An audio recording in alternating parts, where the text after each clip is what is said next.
This is the brutal TV show that almost made Gordon Ramsay quit. I'm an Englishman. I am playing an Englishman. It can't get any worse. It could get worse. I can become physically very, very violent. I'm gonna kill him. Hello, you gorgeous donuts. Today we're going to be discussing Gordon Ramsay's TV show called Hotel Hell, which in my opinion is a lot more dramatic than Kitchen Nightmares. This show involves Gordon Ramsay going up and down America and finding the worst hotels, motels, that kind of vibe. And these places are going out of business and are losing money every single day, and he attempts to turn them around by the end of each episode. With Kitchen Nightmares, all Gordon really needs to do is turn the restaurant around, which he has so much experience doing. However, it's a lot harder with Hotel Hell because there's so many more things to concentrate on, and Gordon obviously just doesn't have as much experience dealing with hotels. However, he did study hotel management at Oxford, so that paired with his experience in the restaurant sector does give him enough experience to be able to help these people. However, a lot of the time these people don't even want his help, and that is especially apparent in today's episode we're going to be breaking down. This hotel is one of the creepiest kind of establishments I've ever seen appear on the show. It has the scariest owner we've ever seen, and his 12-year plus marriage is on the verge of collapsing because of his antics you're going to see in this episode. His wife has had enough, she wants to leave. And there's also one moment later in this video that genuinely has me fearing for the lives of every single person that is in this hotel,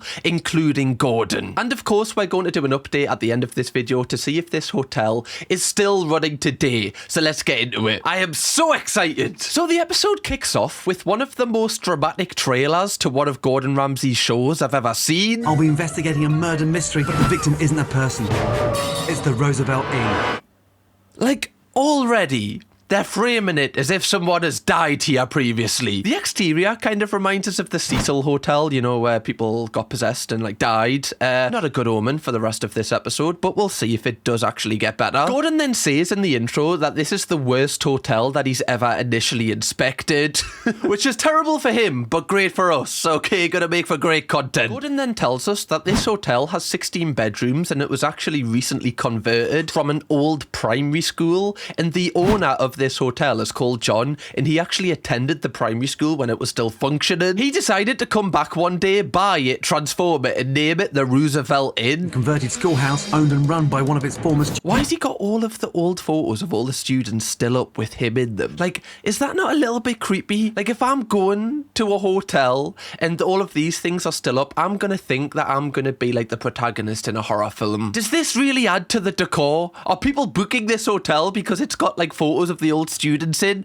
I don't think so. Quite the opposite, in fact. It's also just a little bit wild to like buy your old primary school and like turn it into a hotel. I feel like you've got to be a certain type of person to have that as your dream. John says that this is his first time having a business and running a hotel in general, and he tells us about the first time that he told his wife Tina that he'd bought it. She actually broke down in tears, and not happy ones. And I say, we now own the Roosevelt Inn. And all of a sudden I hear this.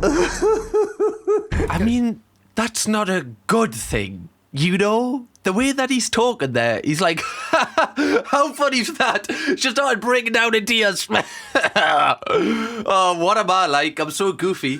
Silly one. There we go. Put that on the website. Already I can tell that John doesn't really value Tina's like emotions at all. It looks like he just kind of uses her. I feel like a divorce could be on the cards by the end of this episode. Because every single shot we see of Tina, she just seems completely miserable that she has to work here. I have told John many times that he won't be cold in the ground, and I'm on my way home to Kentucky. All right. Well, that's a great relationship. Oh, may this love find me. Honestly, I'm not even going to attend your funeral. Like, on the day of your funeral, I'm already going to book the train because literally I've got a good deal on it. So I've actually pre-booked it in the hopes that you die soon, John. We then learn that John is the main reason why this hotel is failing, because a lot of the times he's rude to customers, and also just his general standards for the hotel are really low. Like, the quality's really, really bad. Sorry, we're not trying to be a pain. Yes, you are. To anyone that works in hospitality, I feel like they kind of could relate to him there. Like, when someone says, I'm not trying to be a pain, a lot of the time, they might be trying to be a pain. He's just speaking his mind. There's nothing wrong with that. Oh, I don't feel like I should be defending this guy. He doesn't seem the best so far. Sounds old. Probably because it is old. It's not a great start to booking a room. You know, you walk in, you go, Smells old in here. I don't even know what that means. Just does it smell like death? Or just porridge because people can't, chew? They've just got to have them. What does old smell like? I've never described something as smelling like old. Does it smell like a mixture of Earl Grey tea and the Coronation Street Omnibus? I have no idea. It's a very UK reference, that. It also goes without saying, you can probably predict this, but the food here is also awful. Strong fish flavor. For someone to come to your hotel and say the food is disgusting, not even just like, oh, it's not that great, disgusting, you have to be next level bad. I can't wait for Gordon to use that night vision light, where you can see like all the dirt on the bed and stuff. That is going to reveal some absolute horrific scenes. Also, the way he checks in guests into the rooms in the hotel, it's like he's interrogating them for war secrets. I'll ask questions, you'll give answers. And I'll ask you questions, you'll give me answers. Like, are you trying to get to the bottom of a case here? Genuinely, like, if I was sitting in the waiting room and he was asking us these questions, I would admit to a murder that I've never committed. It's so cold. Now, at this point already, the hotel seems unsavable, but the plot thickens one step further, where we learn that John actually plays dress-up most nights at the hotel to entertain the guests. Once a month at the Roosevelt, we put on a murder mystery. How's everything going in here for you? Fine. Why is his wife not dressed up? Like, how does he get to play Sherlock Holmes and then she's just got to have, like, just normal clothes on? Everyone knows that when you used to go to school on non-uniform day, but you'd forgot it was non-uniform day, it's the worst day of your life. You feel so left out. What, did she not bring her pound in? Is she not allowed to wear whatever clothes she wants to wear? This is awful. Terrible, John. The real Sherlock Holmes would never do this. It's the cat! It's the bloody cat! Also, you know how it looked like that guy was passing out? Can you imagine just, like, being new to this town and you just really need somewhere to stay for the night? You walk into the hotel room and you just see, like, these three people playing dress up and one pretends to die. Genuinely, like, if you went home and told people that happened, they'd call you a liar. They'd be like, yeah, you're just taking the piss. Like, why are you lying to us? I definitely think I'd still book a hotel room, though, just for the plot, just to say that I'd been, even if I do die. Right? It's a good way to go. And whilst he's having the time of his life playing dress up, Tina is forced to kind of pick up the pieces and keep the hotel running in the background. I basically do everything. I feel my dad doesn't appreciate my mom. My mom works 3 times harder than my dad does. That's next level evil, to like buy a hotel and you just play dress up most days and you make your wife do everything else. Like, this was your decision to get the hotel. You've basically enslaved your wife into making this a success whilst you just have the time of your life. Where's the responsibility here? Like, he's taken none. This is a full-grown adult who's acted like a child. And this is one of the weirdest things that you kind of discover when you actually become an adult yourself. When you're a child, you look at adults like they've got everything figured out,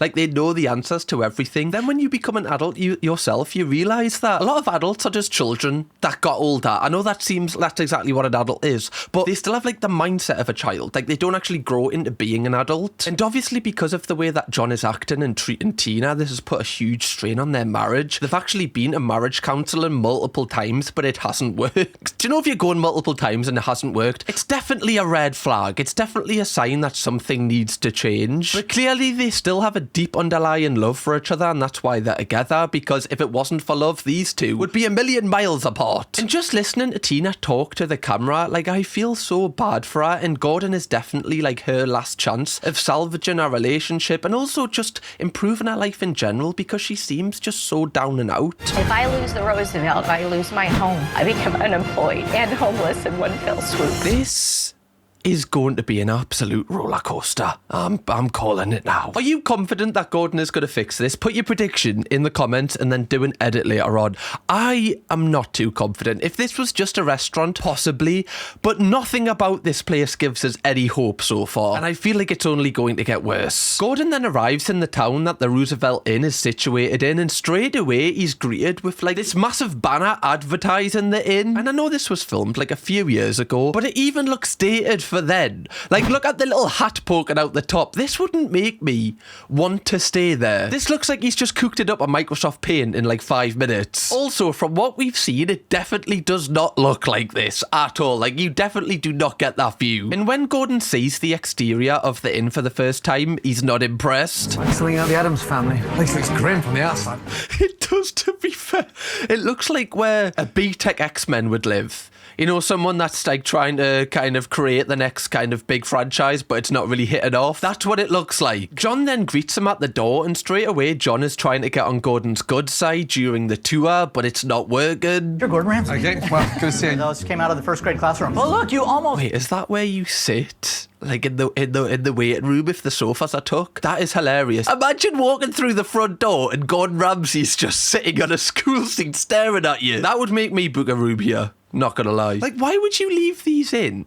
I guess it's like a historical thing, but it's just the fact it's from a school that kind of just makes us feel weird about this. Did the dog Oh, boy, I sure hope not. To be fair, a dog poop on the floor would kind of cheers the place up a bit. Gives it a little bit of character, a little bit of ambience, something to talk about. A conversation piece, if you will. I saw a billboard of a guy with the most hideous hat on. That's the thing of putting like a billboard where you're kind of overselling it with that it's like the best place ever, and then when people arrive, their expectations are so high. So automatically, because it's bad, they're dropping so much because it's impossible to over-deliver at this point. One of the first things that John shows Gordon is his class photo from when he attended the primary school. And these are of kids that went to school here at the Roosevelt. Ones with the arrows pointing at the really cute, adorable little boy. That's me, of course. Sorry, he's attached arrows to every single photo to point him out. That is some serious main character syndrome. That is remarkable. Yeah, I know you're probably just looking at these so you can see my face, so don't worry, I've made it easy for you. Every single arrow, I pointed myself out straight away, so you don't have to where's Wally with it, right? He's right there. What makes you think that guests who don't know who you are want to see your school photos? I don't even want to see the school photos of people that are in me family. Probably a little bit harsh, shots fired there. That's me scratched off the Christmas card list. Shit. Who wants to live in their old school? It's like getting a detention that never ends.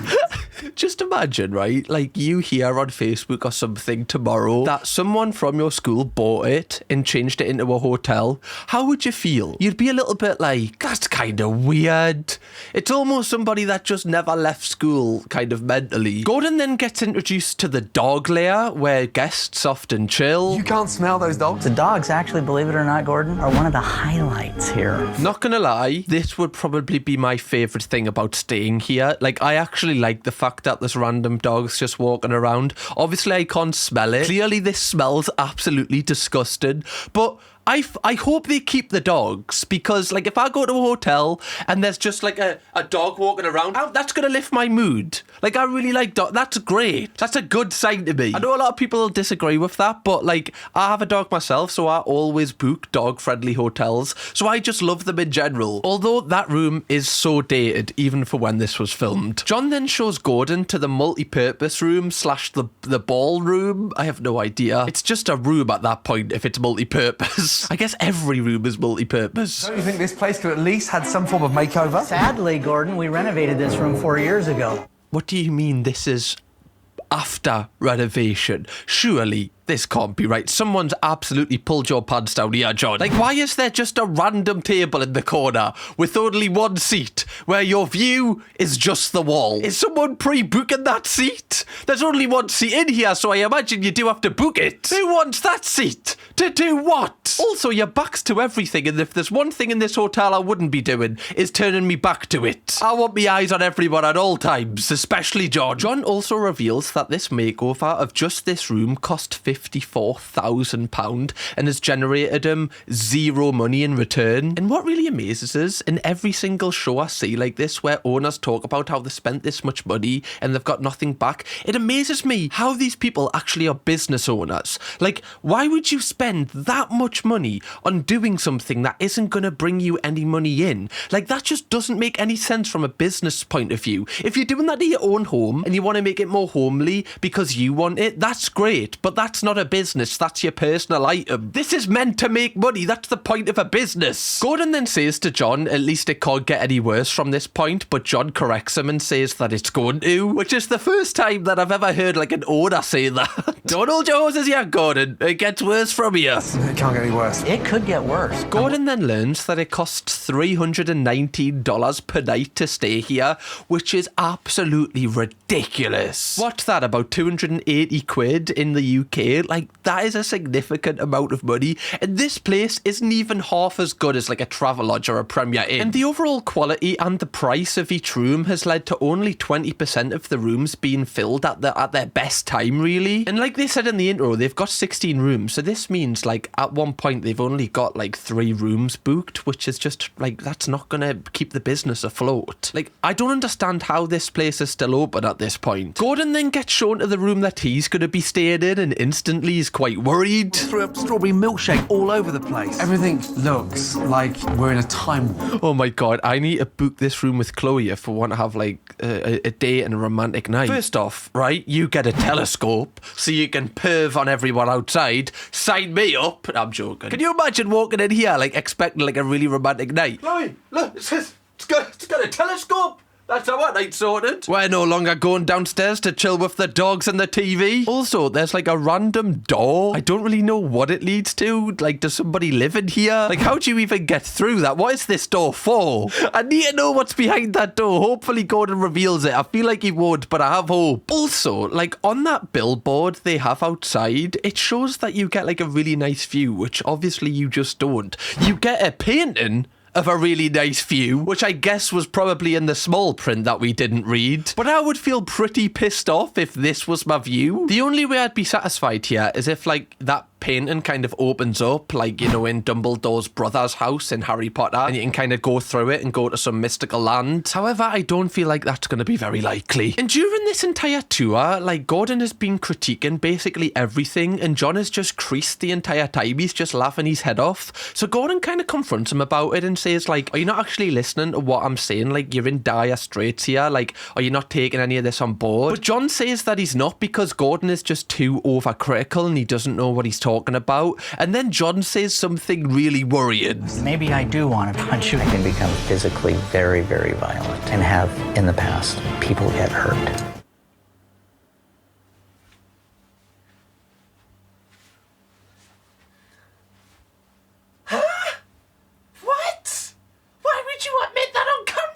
I think John just admitted to a crime there. He said he can get very physically violent and then said he has done in the past. What, with like previous guests? Is that what's behind that little door? Is previous guests that weren't nice to John and he took matters into his own hands? I'm worried for everyone's safety, including Gordon's and especially Tina's at this point. You can't just walk away.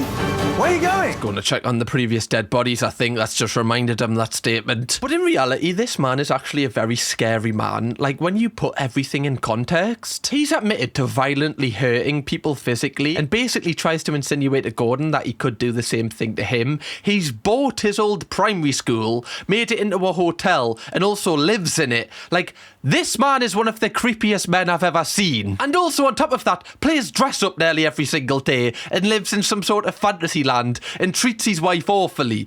Is this man in the top 10 worst men to ever exist? Possibly not, but he's climbing the rankings very fast. I have no idea how Gordon is going to turn this around at this point, but I have faith. Gordon then takes a look at the pure state of his room to inspect further, like, how bad really is this place? Most disgusting of all.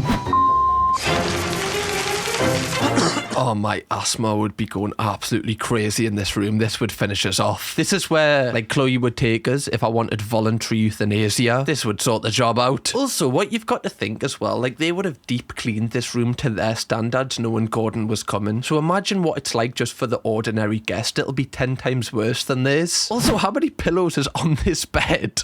Like, have they used every single pillow in the hotel? This is ridiculous. The local Denelm has got no more pillows left. Gordon then goes downstairs to have a one-to-one with Tina for the first time, and you can tell that Tina's been waiting for someone like Gordon to just listen to her vent for the first time. She tells Gordon that she used to run a dental office and she used to love it. Like, she was really happy. She had like a really good work-life balance, but she had to give everything up about her old life, including seeing her family and her friends and her job, to help John with the hotel once he bought it, as he wasn't able to run it himself, shockingly. Like, why would you buy an entire place, make it into a hotel, if you don't know the first worst thing about running it. I don't understand how some people's brains work. That would just scare me to death. Also, more shockingly, prior to opening the inn, John and Tina were actually in a really safe financial position, but because of the purchase, it's put them £1.1 million into debt. Like, they used to live in their dream house, but they've recently had to sell it to pay for some of the debts. They've also had money invested for like their pension when they're about to retire, but they've had to take all the money out of that as well. And because of all of this, they're basically homeless and they just live in the attic, which isn't even like renovated into like a living space.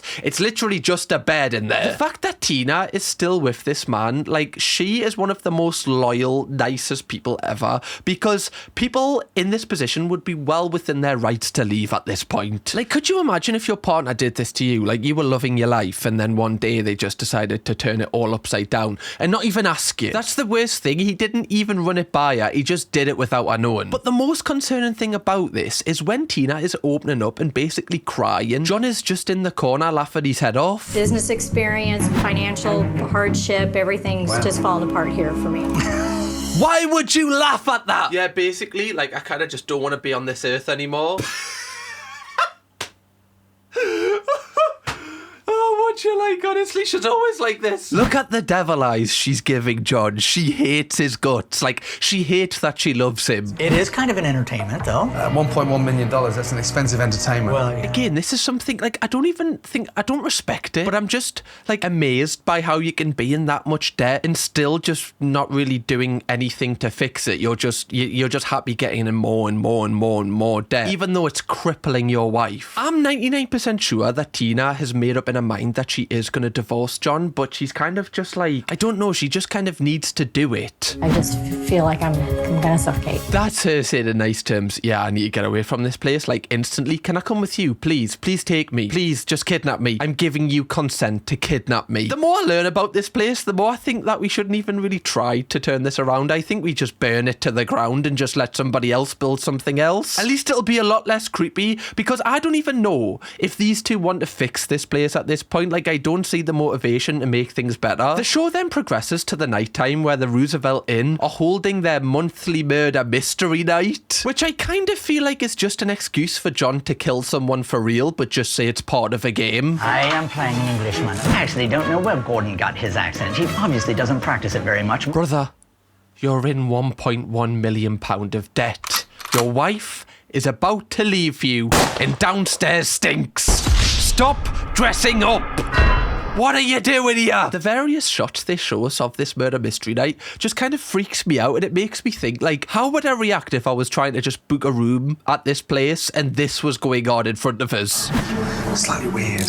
It's just like a cult. I've done murder mystery nights myself at my friend's house, and this obviously is the vibe. But just because of the decor and everything, it looks like everything is set up for the murder mystery night, but that's just the actual decor of the hotel. Now, if this was actually making the hotel a lot of money, then fair play, like, you know, kind of putting the extra effort to bring more customers in, but it's not. Like, Gordon asks if this is profitable, and John says yes every single time they do this. They make $200 a night. Now, when you look how many people's there, that is more than $200 worth. He's not getting a good deal out of this. Like, that's less than it would cost just to book one room here, and that's the most concerning thing. Like, nobody who comes to this murder mystery night actually books a room here, so what is the point in this? This is just an excuse for John to kind of play dress up and be the main character and perform in front of all of these people and kind of get the attention he so much craves. And what's really bad is Tina, like, never gets to go in front of everyone. She's just stuck in the kitchen making food for everyone, and John never helps her out. You know, their goal with the murder mysteries has always been to get people in, but if I'm not filling the rooms. Yeah, like, these people are coming because it's dead cheap. It's like a night out for them where they don't have to really spend that much money. They're doing it selfishly. They're not doing it to support the business or give you money. As soon as the murder mystery night ends, Gordon confronts John about his antics in front of Tina as well. But you seem to enjoy it. You have to force yourself to like doing it. It's on stage for 3 hours.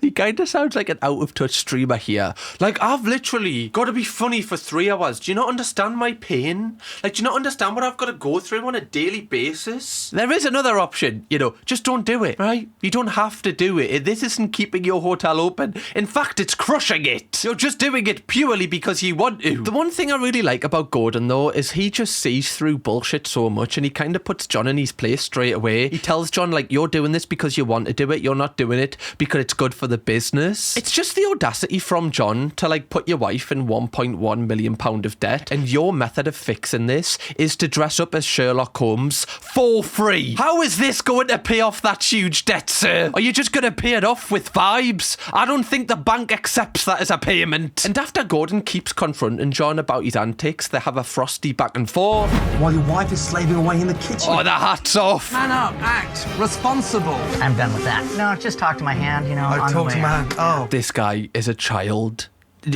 Talk to my hand. Like, I haven't heard that since the age of like 4. Sorry, I'm done with this. Talk to the hand, because the face ain't listening. Okay. What do you mean, talk to the hand? Do you really think that's going to put Gordon in his place? Is Gordon really going to go, oh, he's got his, oh, well, I'm not going to speak if I'm just talking to his hand, to be fair. I'll just sit this one out until he, you know, he puts his hand down. This conversation here is why I, like, love watching Gordon Ramsay's shows, because in every single one, it's almost never about the establishment or, like, how the people run the place. It's about the people themselves and how they act. It's like so psychology based. You saw that the only reason that John stormed off was because Gordon said that he had to start acting like an adult, and clearly John has heard this a lot in his life, and that's why that kind of stemmed him to kind of storm out, because he's sick of hearing it, and it almost plays into his insecurities. And his method to fix it is also doing something childish, saying talk to the hand. Like, this man is just a man child. Sabrina Carpenter sung a song about this bloke. Oh, now we're getting in recent references. Come on, now the party started, guys. Buckle up. It's now day 2, and Gordon is starting this day off by trying the food that the Roosevelt Inn can produce. But before he does try it, he confronts John again about acting like an adult and to stop being so childish, which I'm sure John appreciates. You may be in a elementary school, but you're not a child. And I would really wish if you stopped acting like one quickly. There's times in Gordon's shows where he really tries to push them. Like, he pushes people to their breaking point. Like, he knows he's taking the piss there. That is such a ball. And it is scary how, like, he is in his primary school. Like, it's just freaking me out a little bit. He's like Peter Pan. He just refuses to grow up. Just quickly, donuts, if you haven't already, please do consider pressing the subscribe button. Then you've got plenty of videos like this to binge watch when you're bored. Okay, back to the video. Nothing anybody else does is going to be any good. I don't even want to cook him a thing. The confidence on Gordon to, like, speak to people like this before they're cooking food for him. Because how do you know that they're not going to, like, I don't know, open up a bun and before putting any meat in, go... Like, I want to know how many people have actually done that to Gordon. Surely there's got to be a couple. Just when the cameramen are replacing the batteries and the cameras. Just a side note as well, before we see Gordon try the food, I find it interesting because in the narration of the show, he says that a lot of people have heard that he's in town, so they've also booked to come to the Roosevelt Inn on the same day as him. Now, correct me if I'm wrong, but normally when Gordon Ramsay is in your town, going to a hotel or a restaurant with a full production crew, that's normally a bad thing. When have you ever seen one of Gordon Ramsay's shows where he just goes to a hotel to film how good it is?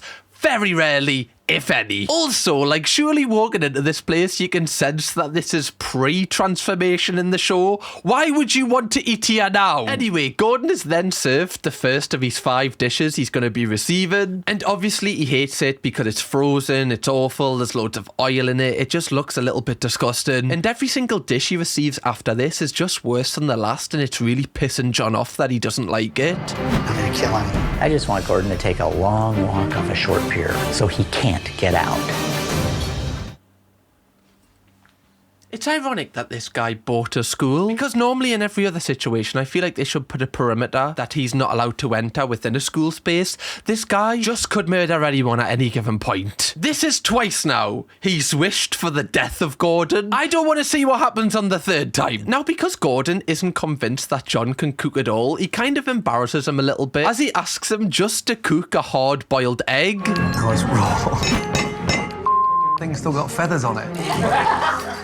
The thing is, the other guests are laughing, but they're as fucked as everyone else. At least Gordon is getting paid to be here. You're coming here and you're paying for it. So who's the real loser here? You're the worst out of everyone. It's just funny watching people eat their meals as Gordon is saying that he can't even cook an egg. Surely you just spit that out. Tall hat, big jacket, and you can't boil egg. Big white jacket, tall white hat, and you can't even boil a fucking egg. Like, this guy, Gordon, just has the most iconic lines ever. That is so funny. And John just goes back at him with absolute smoke. Those are what we refer to as fighting words. In a kitchen full of sharp knives. Okay, that's the third time. That's the third time. That's the third time he's threatened to kill him. Those are fighting words. Gusty thing to do in a room full of knives. That's something a psychopath would say. Honestly, I want to know how many bodies that John's got on his record, because it's definitely in double figures at this point. He makes too many jokes about murdering Gordon. I feel like he even dreams about it. I feel like if he could and it was acceptable to, he would put Gordon on the menu. Just think of the last 13 years, but what you done to everybody else standing behind you. And he's absolutely had him on toast there. He's cooked him better than he cooked the egg. It's amazing how many times John tries to, like, deflect things and just kind of void himself of any responsibility here. You don't even know me. Even the fact he said, you don't even know me, like, I don't know him, you don't know him, but we have a pretty good indication of what type of man this is already from the footage we've seen. We don't need to know this guy or know much about his backstory to realise he's not a very nice person. I really don't care if he leaves. Yeah, Gordon's about to be another body on his record at this point. I don't think he can turn this around. Genuinely, this is going to make him quit. If Gordon quits mid-episode, I'd actually be with him. I'd be like, you know what, Gordon, your life was in danger there. It's not really content anymore at this point, is it? The worst thing is Gordon hasn't actually completed all of his initial checks yet. He's still got to inspect the bed with the light. The dreaded light that checks the bed. That's always the worst part of these episodes. Now, day 3 actually begins with Gordon talking about the bed. He says that he couldn't sleep in the bed, but he doesn't tell us why yet. So he in fact slept on the sofa for some reason. And also for some reason, weirdly, we just get this full shot of Gordon naked. Like, why did they show us that? For free? Like, not even behind a paywall? Okay, just take the... There we go.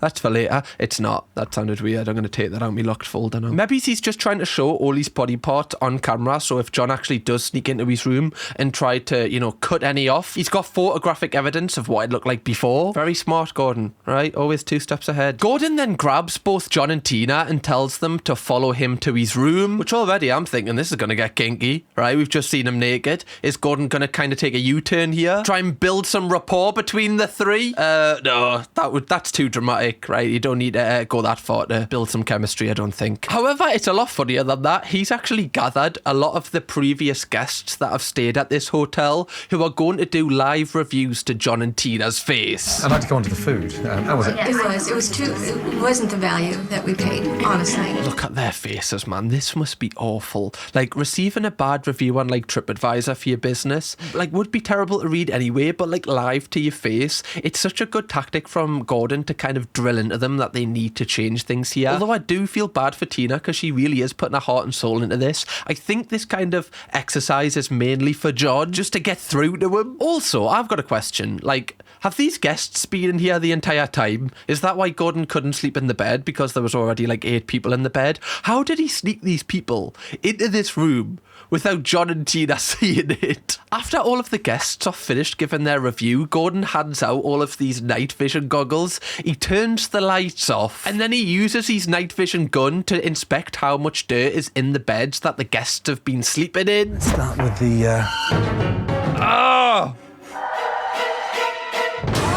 Bearing in mind, they would have scrubbed this room from top to bottom for Gordon. So what is it like for every other room? Like, this is the most expensive room they offer. This is the best of the best. I don't know what that is. Is someone like pissed all over it or spunked? That looked like someone just shit the bed, if I'm being honest. Honestly, like, if I was a previous guest of this place, I could die without knowing this information. Like, I really wish Gordon didn't bring us back to tell me that I've slept in this bed, because that would just ruin me day. In fact, it would ruin me month. I'd have to go in the shower straight away and just scrub top to bottom even more than usual. usual. Hopefully this makes John like embarrassed of like what he's actually providing for his guests. However, after the former guests leave, like Tina is distraught, yet John doesn't actually seem that arsed. Yes.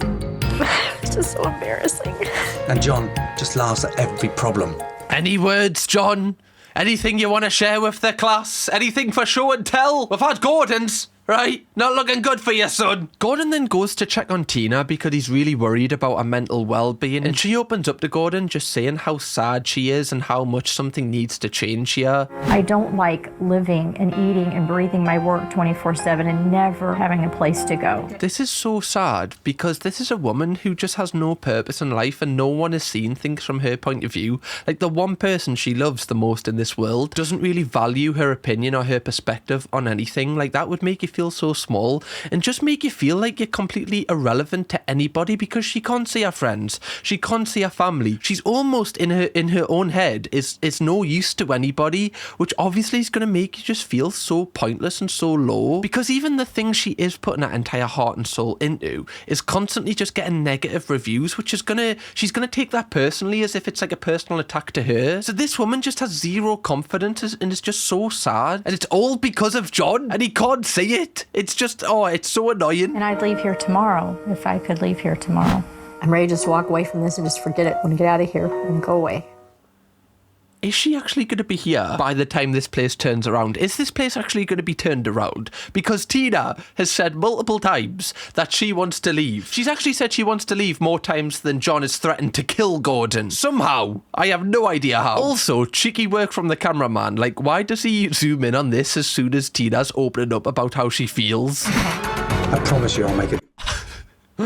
You little bitch. You know exactly what you're doing there. It's now the next day, and Gordon is now trying to figure out ways how he can actually turn this place around now he's done all his initial checks. One thing he does suggest is the £54,000 multi-purpose room. They should use this as like a wedding venue, because obviously that's going to bring in a huge amount of income. Tina says that they actually do work with a wedding planner, however she hasn't actually booked any weddings here for quite a while. So Gordon travels to meet the wedding planner to kind of figure out why nothing's really coming to their doorstep, and she says there's multiple reasons why she's not booking any weddings there, and it all kind of makes sense, such as it's dated, the colours don't match anyone's vibes. Like that's such an important thing for a wedding day. People have themes. Young brides don't want to go, which obviously they don't. Like, why? Who would want to get married there as a young person? Not even old people would look at that and be like, yeah, that's a bit of me. Like, it just fits nobody, especially when there's just a random dog shit on the floor. It's not that romantic, is it? Imagine doing your first dance and you just step in dog shit.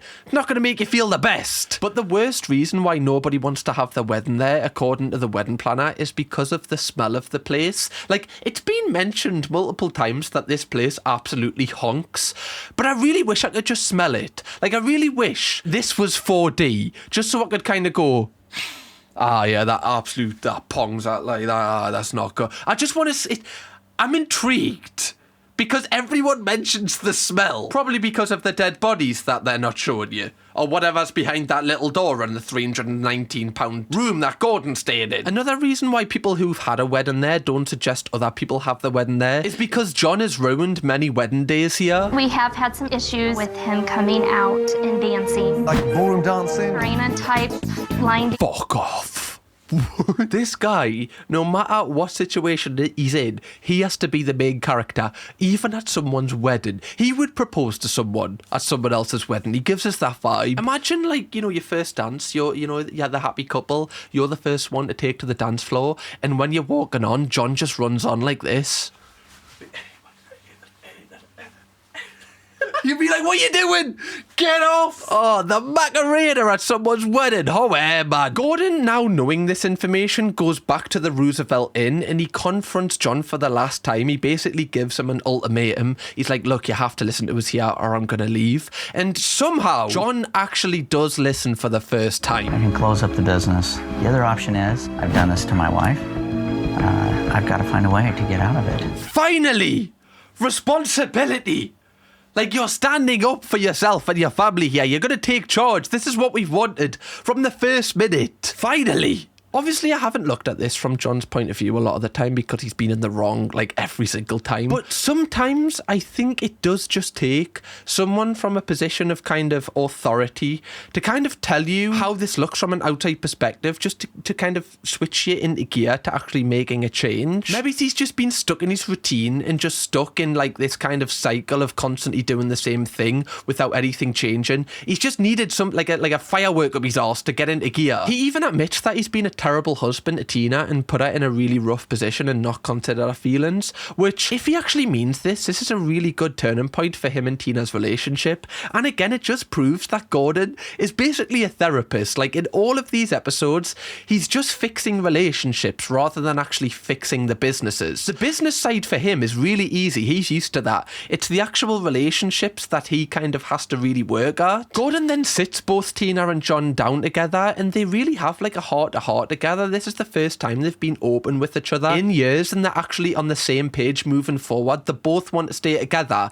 and fix the business. Gordon is a miracle worker because literally 5 minutes ago, I thought they were going to split up. So Gordon gets to work on transforming other aspects of the hotel. For instance, he teaches them both how to cook. He gives them a brand new menu and kind of strips it back a lot. He just gives them homemade meals. Like, he says that the guests aren't expecting this 5-course tapas kind of style they're currently doing. All they would expect is just a nice home-cooked meal. So he's give them a brand new menu just consisting of 5 different recipes, which is dead easy to follow. And when they leave, Gordon spends all night with his team renovating the hotel, just making stuff look a little bit more modern. And John and Tina are like over the moon when they see the changes. Incredible, Gordon. Honeymoon suite. Declutter. The thing is, he hasn't actually done that much. He's just kind of like freshened up the curtains, the bed sheets, like made the bed look a bit better, cleaned up, took away like any kind of extra things that had going on that was just kind of clunking up the space.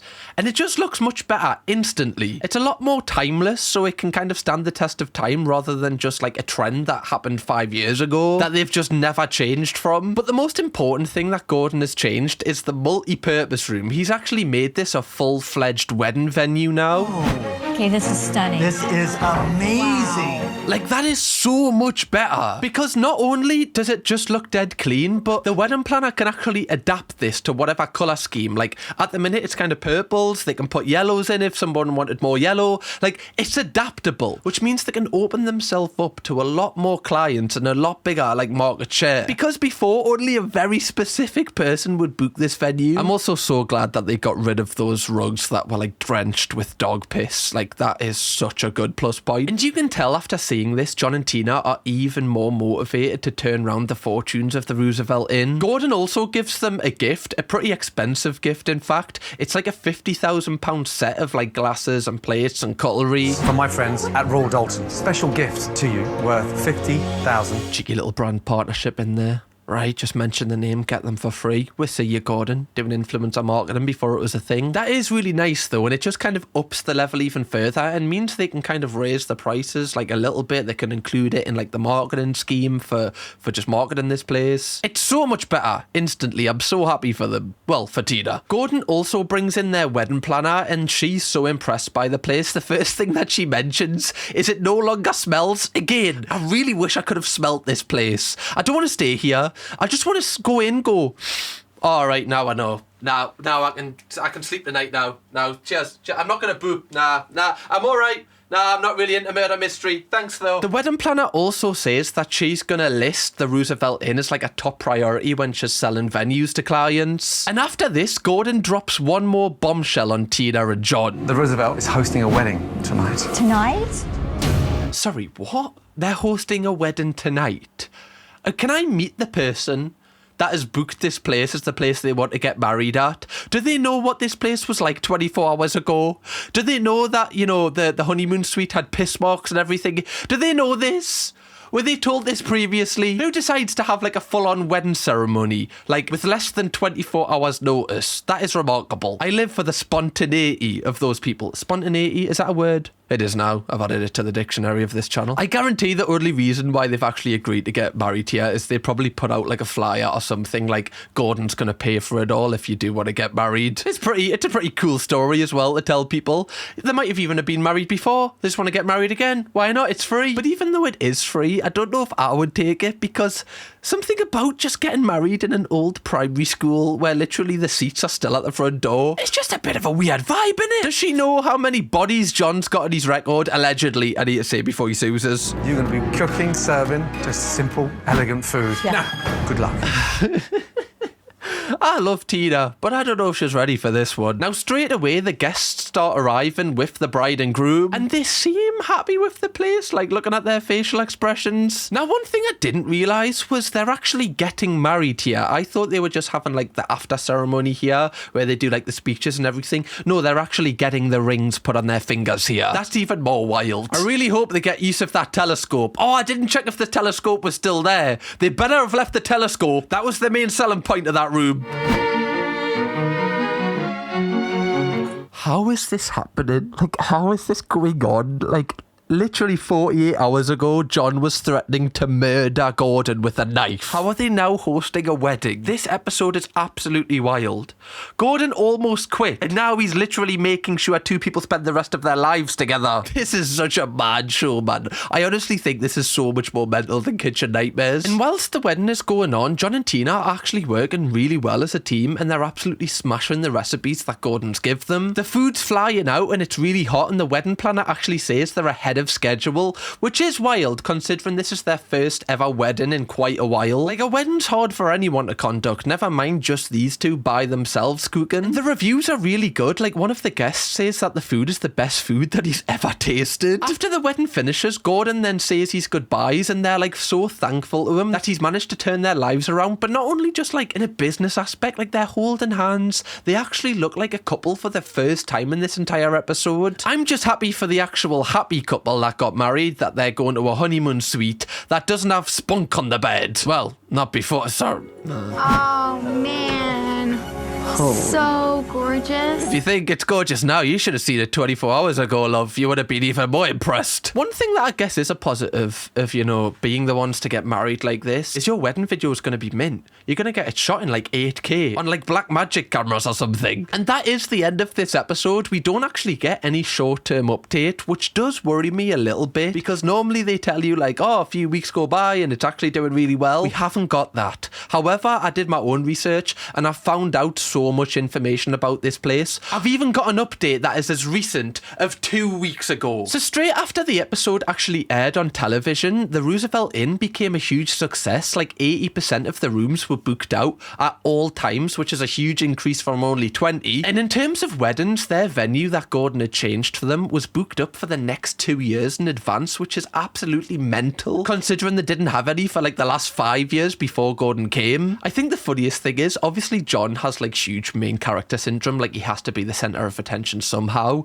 and the way that he's managed to kind of make himself the center of attention with the weddings is he's the actual person marrying the couples, which is just pretty crazy. Because of the huge success that it's become after the show, John and Tina have been able to employ more people to kind of help run the hotel in general, which has given them the ability every single week to go on a date night, which is really nice because Tina said in the intro that she almost doesn't have a relationship anymore. There's no romance, it's just work, work, work. So clearly John is trying to kind of, you know, rebuild this relationship a little bit. There has been rumours that apparently they named a suite after Gordon, but I couldn't actually find it on the website or anything, so I can't confirm that, but they did say it in an article. Also, I do want to mention that they actually have kept the dogs around. They've made the hotel like a dog-friendly hotel, which I think is a good kind of halfway point. Like, it's not just their dog shitting everywhere. Other people can bring their dogs as long as they're well behaved. I like that. And it still allows them to put a little bit of stamp on what Gordon has changed. Now, you're probably wondering, like, to this day, is it still open? Because a lot of the times with Kitchen Nightmares or Hotel Hell,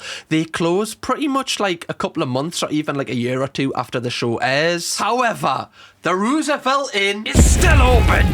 Come on!